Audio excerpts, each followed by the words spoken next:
that occurred at Columbine High School in 1999 raised the issue of school safety within the United States. No one understands the magnitude of these events until they hit close to home. Recently, at Lincoln Sudbury Regional High School, a freshman was stabbed and killed on school grounds. Joanne Connolly reports from Lincoln Sudbury to give us more on this developing story. While violence and even murder have made their way into schools in past years, we always think that it happened somewhere else. But on the morning of Friday, January 19th, such brutality made its way into the upscale suburb of Sudbury, and more specifically, Lincoln Sudbury Regional High School. On the morning of January 19th, there was an altercation in the boys' bathroom resulting in 16-year-old John Ogden allegedly stabbing 15-year-old freshman James Allenson once in the abdomen and once in the chest. Allenson had abrasions on his neck as the result of a struggle.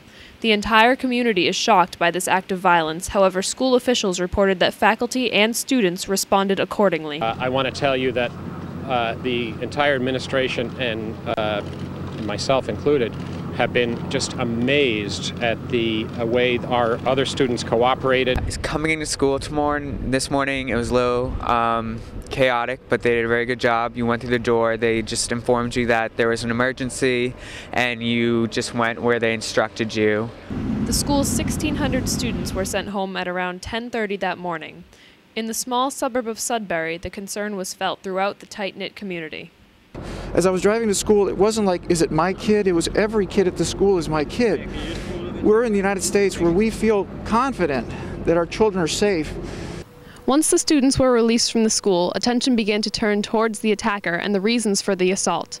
Information was released that the attacker, John Ogden, had been previously diagnosed with Asperger's syndrome, a form of autism. Ogden's mental status may play a large role in the ruling of this case. Here with more on Asperger's syndrome is Jenna Cook. Thank you, Brittany. Lincoln Sudbury Regional High School is home to a special educational program called Great Opportunities, or GO. Since the attack, spokespeople from the Asperger's Association of New England have voiced that individuals diagnosed with Asperger's are rarely violent. In fact, they are generally the victims of bullying due to their lack of social skills. Asperger's syndrome is commonly characterized by people speaking in a monotonous tone, often having obsessions with precise information, difficulty socializing with others, and showing little or no facial expressions. It is suspected that Ogden did not take his medication on the morning of the attack. Ogden was arraigned later that day in Framingham District Court. Lizzie Ramrath is on location to give us more information.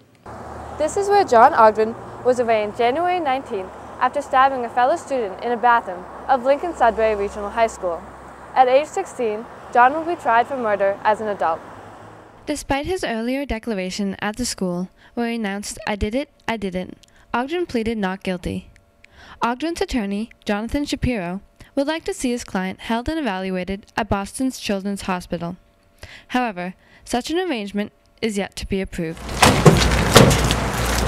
While the community around Lincoln Sudbury Regional High School mourns the loss of James Allenson, the terror of such an unthinkable event spreads even farther.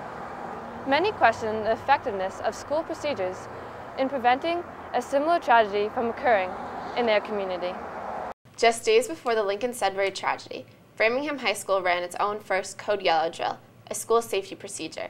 However, Principal Michael Welsh expressed that the key to safety does not lie in metal detectors or locked doors, but rather in the trust and communication between adults and students. The most important thing to make big schools feel small is that we have adults in the building that we can go to and talk to about ways to resolve conflict that don't involve physical altercation. Today's children are exposed to crime and violence everywhere they look. For this reason, Principal Welsh's words are even more appropriate. After the attack at Lincoln Sudbury, the importance of communication has become the solution.